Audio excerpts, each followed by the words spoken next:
затвор во Скопје. Расте бројот на јавувања на СОС телефонот на детската амбасада Меѓаши. Од почетокот на годинава регистрирани се 225 јавувања, од кои 25 се деца, а 182 се возрасни лица. Прекршување на детските права како физичко и психичко насилство најчесто пријавуваат деца македонци, а потоа роми и албанци. Расте бројот на возрастни лица кои го користат бесплатниот телефонски број на првата детска амбасада Меѓаши, додека пријавите за сексуално и семејно насилство се намалуваат, се поголема е недовербата и разочараноста на граѓаните од надлежните институции. Од 225 јавувања ова полугодие, 56 граѓани бесплатната телефонска линија ја искористиле за да се пожалат на невременото реагирање на државните институции кога се работи за прекршување на детските права, недоволна посветеност и нељубезен однос од вработените, велат од амбасадата.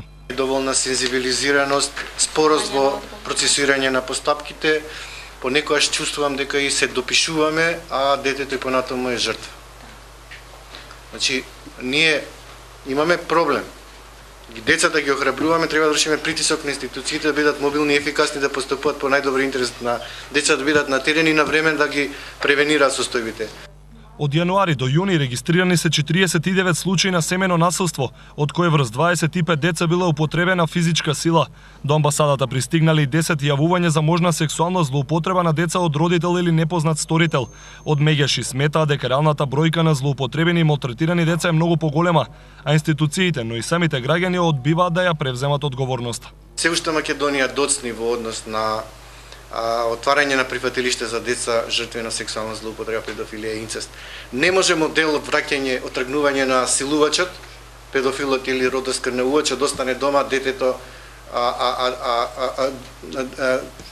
да се врати назад во средината, затоа што многу често вршат најблиските притисок, ја менува изјавата, стравот и срамот се уште владее, детето да биде под притисок, затоа што доколку потврди за она што му се случува, а бројката е 1:10 понекогаш за педофилија и инцест, детето трпи одговорност дека таткото или родителот или мајката или кој го сторил тоа дело ќе лежи во затвор.